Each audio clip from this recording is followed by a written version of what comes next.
You ever missed something by minutes and felt your brain snap? Tonight you're getting 3 dark web stories I wish I could unsee. But first, pick your poison while you watch. If you had to choose, would you rather face A. a cursed object, B. a monster for sale, or C. a hired killer's trap? Keep that choice in your head, because story number 1 starts with something simple. A time zone mistake, and it ends somewhere that isn't on any map. Evan didn't blink for a long time. The auction page was still open, still glowing in his dark bedroom like it was proud of itself. Right over the photo, diagonal, ugly, final, was a banner that said, "Sold." "No," Evan whispered, like the website might apologize if he said it softly enough. "No, no, no." He refreshed the page. The same banner popped back up. "Sold." He refreshed again. Then again. The item's picture loaded slow, as if the internet enjoyed dragging out the pain. It wasn't flashy. No gold. No jewels. Just a worn, black booklet with a circular emblem on the front. Something that looked like a government seal, except it didn't match any country he recognized. The listing title had been simple too. Travel document. Private collection. Authentic. Authentic. That word had hooked Evan like a fish. He reread the details for the 100th time. Condition used. Origin, undisclosed. Functionality, implied. The comments under the listing were worse. Half of them looked like jokes, the other half looked like people pretending they weren't serious. But Evan knew. Evan always knew when something was real. He shoved his face closer to the screen and checked the auction time again. 8 p.m. 4th GMT. He stared at the 3 letters like they were insulting him personally. GMT, he muttered. What is GMT? He opened a new tab and typed it in, fingers stiff with dread. Search results popped up instantly. Greenwich Mean Time. Evan squinted. Greenwich Mean Time. He reread it twice, then slowly, painfully understood. He did the math in his head. Poorly at first, then correctly. Cold weight dropped into his stomach. The auction ended 5 hours earlier. Evan's hands curled into fists on the desk. 5 hours. That meant while he'd been waiting like an idiot, thinking he was early, thinking he was safe, someone else had been bidding. Someone else had won.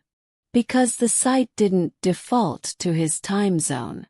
Because it didn't hold his hand. Because it didn't care. His chair creaked as he stood so fast it almost fell backward. The air in his room smelled like old laundry, canned deodorizer, and the faint metallic scent of electronics that had run too long. Evan paced in tight circles like a caged animal. It took everything in him not to smash the monitor right there. He'd promised himself he wouldn't. The last time he broke one, his mother had screamed for an hour and then cried for 2. The time before that had ended with a neighbor knocking on the door and asking if everything was okay. Nothing was ever okay. Evan hit his thighs with both fists instead. Hard, fast, over and over, until the sting spread and his breathing turned ragged. When the pain finally reached his brain, it did what it always did. It made him tired. He dropped back into his chair, chest heaving, and stared at the word sold like it was a personal betrayal. It was supposed to be mine, he said. The room, of course, didn't answer. He leaned forward and whispered at the screen. How does someone else have it? That doesn't make sense. He reached up and pulled at his hair until his scalp burned. That doesn't make sense. Then his fist moved before his brain could argue. Crack. The monitor spiderwebbed. jagged lines racing across the display. The sold banner fractured into 1,000 little shards of light. Evan blinked. He punched it again. A sharp sting hit his knuckles, and he pulled back to see small cuts already blooming red. A few drops splattered onto the broken screen. The sight of blood didn't calm him, made him hotter. He grabbed the monitor with both hands, lifted it off the desk, and hurled it across the room. It hit the wall and died with a dull, final thud. From the living room came the voice he hated most in the world. "Evan, what was that? What are you doing in there?" His mother, always awake at the worst moments, always listening, always ready. "Nothing," Evan shouted back, his voice already shaking with rage. "Just nothing. I heard crashing. Did you break something again?" Evan stared at the dead monitor like it was a body.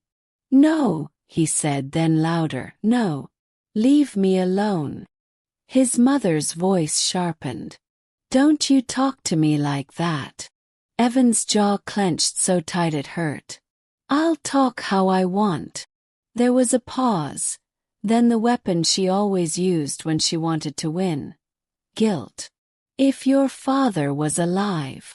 Evan laughed, sharp and ugly. "He's not, is he?" Silence.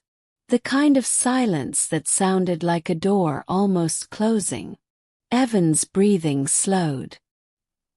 He felt the anger tilt into something colder, something that made his hands stop shaking. He looked down at his foot. A thin shard of glass had lodged itself under his toenail when he stepped back after throwing the monitor. It pulsed with pain, bright and immediate. "Great," he muttered. "Just perfect." He limped to the bathroom, moving carefully so the glass wouldn't dig deeper. The hallway light was too bright.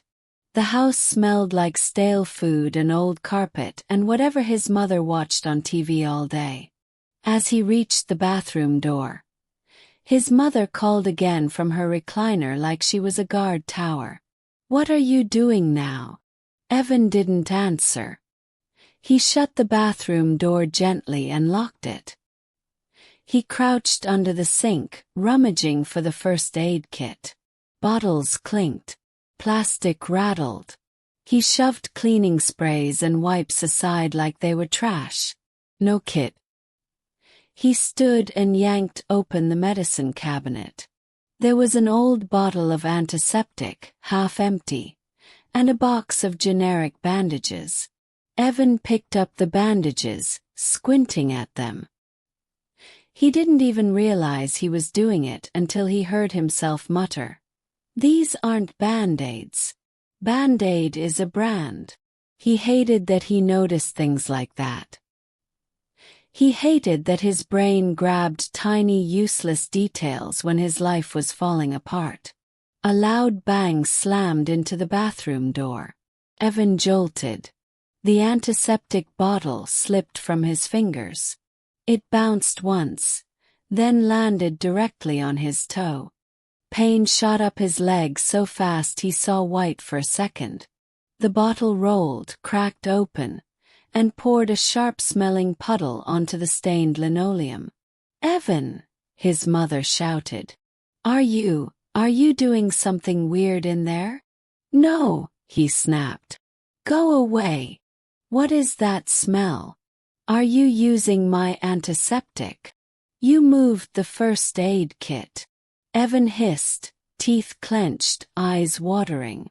"Where is it?" "In the kitchen," his mother called. "I used it when I cut myself." Evan stared at the spreading puddle like it was mocking him. His mother kept talking. "Did you know kitchen cuts are one of the most common injuries?" "I don't care," Evan said flatly. That earned him another silence. A wounded silence. The kind meant to make him feel bad. Didn't. He grabbed a towel, dropped to the floor, and started mopping up the spill. The towel turned a nasty color immediately. Blood from his toe mixed into it. He swore under his breath. Then he found tweezers in the drawer. His mother's. The kind she used for her eyebrows. Evan didn't care. He sat on the closed toilet lid and with careful shaking hands, pulled the shard of glass free from under his toenail. The pain made his stomach roll. He breathed through it, wrapped his toe, patched his knuckles, and stared at his hands when he was done. He grinned. "Yeah," he whispered. "Tough." From outside the bathroom. "Evan, are you done? I need to use it." "God," he snapped. "Stop saying that." He unlocked the door and limped back to his room. The broken monitor lay where it fell, like a cracked mirror. Evan stepped around it and pulled on the first jeans he found. They smelled like sweat and dust and time. He sprayed himself with room deodorizer anyway until the air tasted like fake, fresh laundry. Then he sat at his desk and opened his laptop. He didn't need the old monitor. He didn't need anything except the one thing he'd lost. He logged back into the auction site with trembling hands. He clicked completed listings. He stared at the final price. He stared at the buyer's handle. He stared at the seller's note. And then, because the dark web was never as anonymous as people pretended, he found a detail the seller had been careless enough to include. A shipping region. Zip code. Close. Too close. Evan's lips parted into something like a smile. "Perfect," he whispered. His mother called again from the living room, like a voice from a world Evan didn't live in anymore. "Where are you going?" Evan grabbed his keys. "I'm going out," he said. "With what money?" Evan's smile sharpened. "I've got money." He didn't add the truth. He didn't need much money when he had other ways to get what he wanted. He limped into the garage, climbed into his old car and turned the key. The engine struggled, coughed, then finally caught, like even the car didn't want to help him. Evan backed out into the daylight and drove toward the address. Toward the person who took what was supposed to be his. Toward a passport that didn't belong to any country on earth. And as he drove, one thought looped in his head, steady as a heartbeat. If the dark web can sell you a way out of your life, it can also sell you into someone else's. Evan didn't just want the passport back. He wanted the person who bought it to pay, and he was close enough to reach them before nightfall. In part 2, you'll see what happens when he finally gets his hands on that travel document, and why the photo inside doesn't stay the same for long. The address wasn't far. That was the first thing Evan noticed, and the thing that made his skin feel tight. He had expected distance. Something dramatic. A different state, maybe even a different country. Instead it was just 2 towns over. 2 towns. All that mystery. All that secrecy. And the person who had stolen his future lived close enough to visit before dinner. Evan's fingers tightened around the steering wheel as he drove. His wounded knuckles throbbing in rhythm with his heartbeat. The GPS voice spoke calmly, like nothing about this was wrong. "In 2 miles, turn right." He obeyed without thinking. The world outside his windshield looked painfully normal. People walking dogs. A man mowing his lawn. Kid riding a bike too fast down a sidewalk. None of them knew what had been taken from him. None of them understood how important that passport was. They didn't deserve to know. They wouldn't appreciate it. Only Evan would. He turned onto the street and slowed, eyes scanning house numbers. His pulse picked up when he saw it. A house. Beige siding. A crooked mailbox leaning like it was tired of standing. Nothing special. Nothing impressive. The kind of place someone unimportant would live. Evan parked across the street and watched. Lights were on inside. A flicker of blue light from a television played across the curtains. Someone was home. But he didn't want to wait. He opened the glove compartment and took out the tire iron. It was heavier than it looked. Solid. Reliable. He stepped out of the car, ignoring the ache in his toe, and crossed the street. Every step felt strangely quiet, like the world was holding its breath. He reached the front door and didn't knock. He turned the handle. Unlocked. Evan smiled. He stepped inside. The smell hit him first. Cheap snacks, dust and stale air. The television was on, volume low, showing something forgettable. On the couch sat a man Evan didn't recognize. Mid-30s. Unshaven. A bag of chips open in his lap. The man looked up, confused. Can I help you? Evan didn't answer right away. He just stared. This was him. Thief. The man who had stolen the passport. You took something that belongs to me, Evan said quietly. The man blinked. What? Evan stepped closer. The passport. The man frowned. I don't know what you're talking about. Evan raised the tire iron. The man's eyes widened. Hey! The tire iron came down. A wet crack echoed through the room. The man collapsed sideways, knocking over the coffee table. Chips scattered across the carpet. Blood spread quickly from the wound on his head. He groaned. Still alive. Still breathing. Evan crouched beside him and grabbed a fistful of his hair, forcing his head up. Where is it? Evan whispered. The man's eyes fluttered, unfocused. I don't. Evan slammed his face into the floor. Once. 3 times. Blood smeared across the wood. The man's body twitched weakly, and his eyes shifted toward a side table. That was all Evan needed. He dropped the man and stood, walking calmly to the table. His hands didn't shake anymore. His breathing was steady now. Controlled. He opened the drawer. And there it was. Passport. Black cover. Strange seal. Exactly like the picture. Evan lifted it with both hands. Felt warm. That wasn't possible, but it did. He held it against his chest and closed his eyes. Finally, he whispered. Behind him, the man let out a weak sound. A wet, broken noise. Evan turned back slowly. The man was still alive. Barely. His fingers twitched against the floor. Evan stared at him for a long moment. Then he stepped forward and brought the tire iron down again. This time, the man didn't move afterward. Silence returned.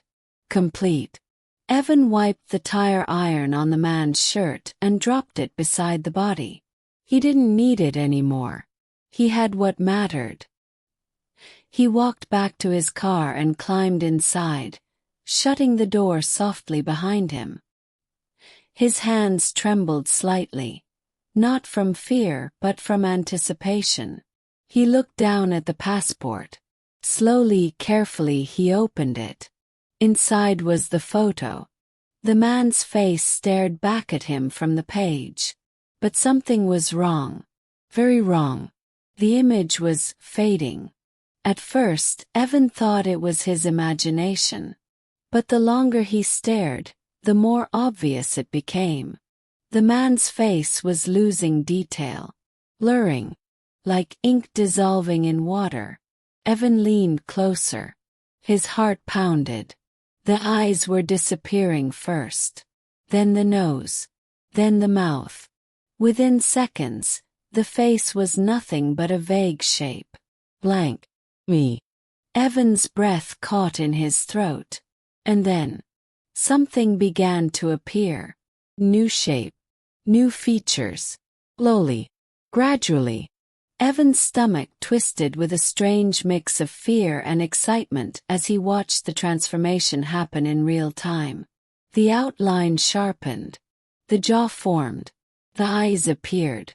And then, recognition hit him like lightning. It was his face. Not perfectly at first. Not instantly. But undeniably his. Evan's lips parted. The photo was becoming him. He laughed. Quiet, broken sound. Yes, he whispered. It worked. It was real. He flipped the passport closed and held it tightly like it might try to escape.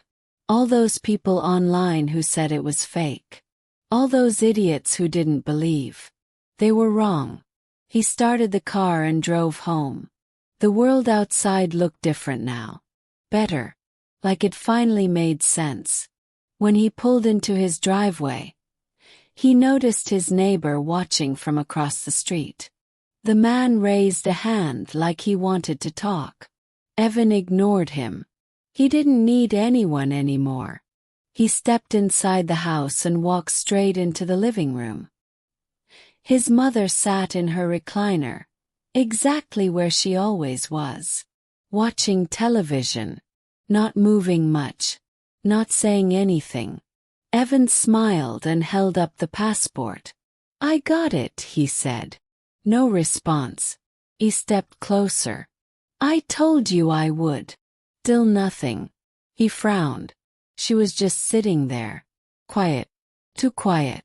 Evan leaned closer and waved a hand in front of her face. Nothing. But he didn't question it. He couldn't question it. Because the passport was real. Because everything was finally going the way it was supposed to. He looked down and opened it again. His face stared back at him from the page. Clear now. Complete. Permanent. Evan grinned. Because if this passport could take someone's identity, if it could erase them, then it could take him somewhere else. Somewhere no one could stop him. Somewhere beyond everything. Somewhere final. But Evan didn't know the truth yet. The passport didn't just let you leave your life behind. It decided where you belonged next. And in part 3, you'll learn what happens when another dark web buyer doesn't receive a passport, but instead receives something alive.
The cage didn't make sense.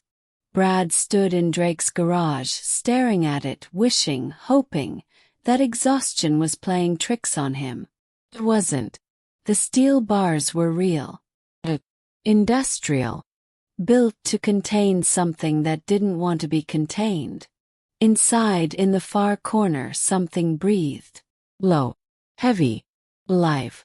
Drake stood beside him, clutching a half-lit bong in one hand, completely frozen. "You weren't lying," Drake whispered. Brad didn't answer. Because if he spoke, he'd have to admit it out loud. And saying it would make it real. The creature shifted slightly. The sound of its claws scraping the concrete floor sent a chill straight down Brad's spine. He remembered exactly how he got here. The blood. Wilson's blood. Still fresh in his mind. Still wet on the inside of that van. Still dripping from the empty space where Wilson's arm used to be. Brad swallowed hard. Wilson had found it on the dark web. An auction.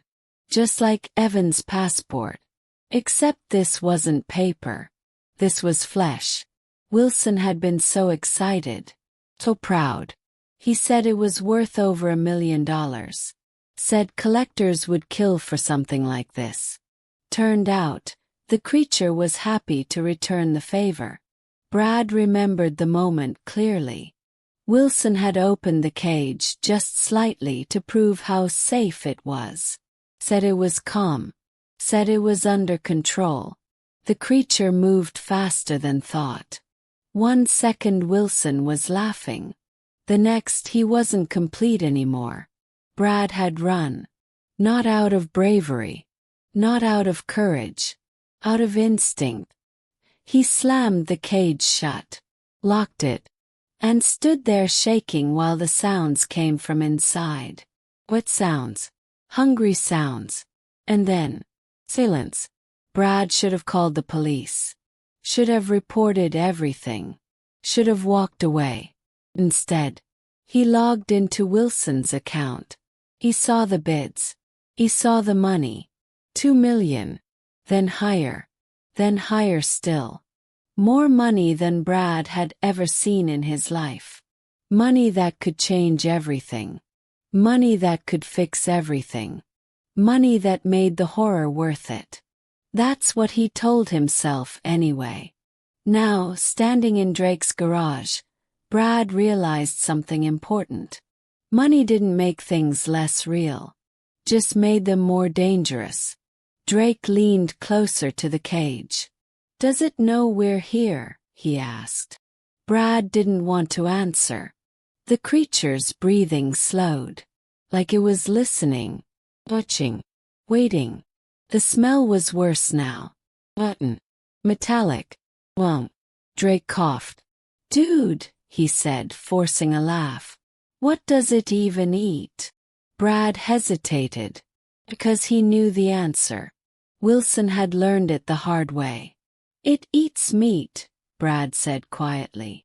Drake rolled his eyes. "No kidding. Everything eats meat." Brad looked at him. "No," he said. "It eats people." Drake stopped laughing. The creature shifted again. This time its eyes opened.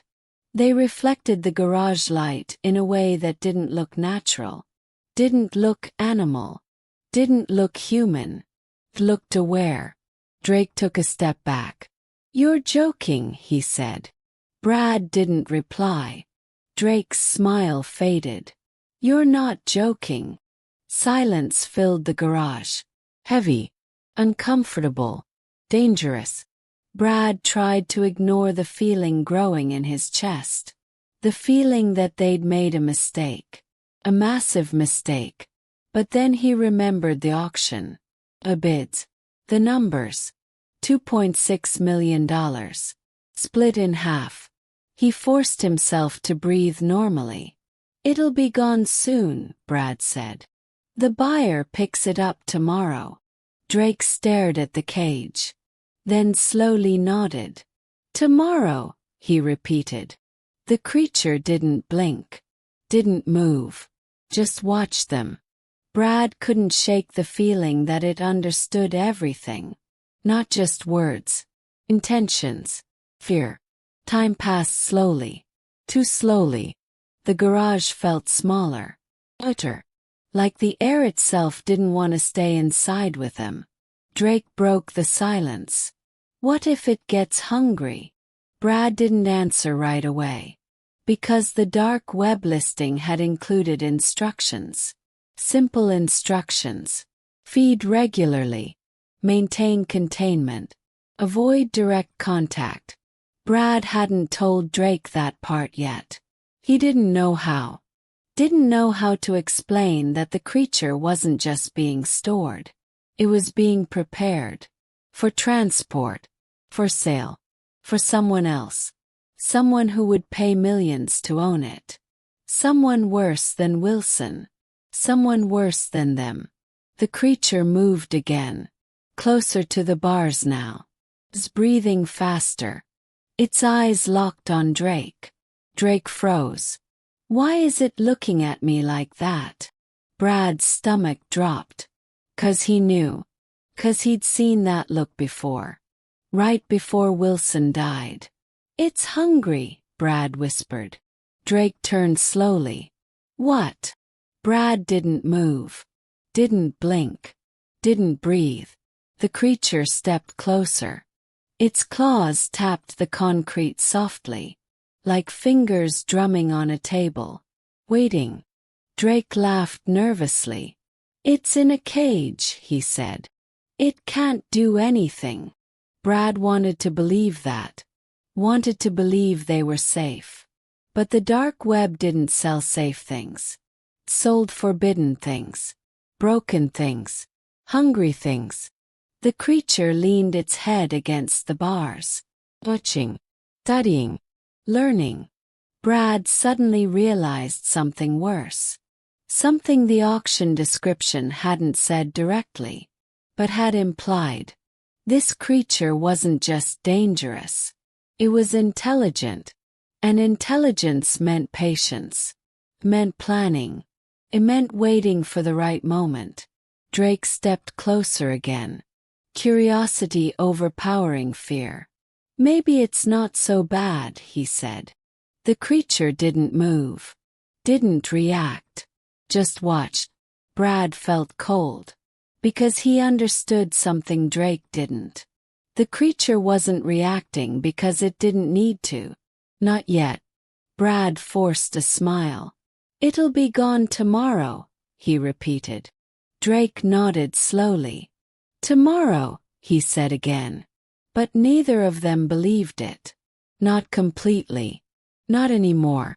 Because once you brought something home from the dark web, it didn't just stay in the cage. Stayed with you. It waited. And sometimes, it didn't leave at all. These were just 3 stories. 3 purchases. 3 decisions made in the dark. Passport that erased identities. A creature sold to the highest bidder. And somewhere right now, another auction is ending. Another buyer is winning. And another package is on its way. The only question is, what would you do if it arrived at your door?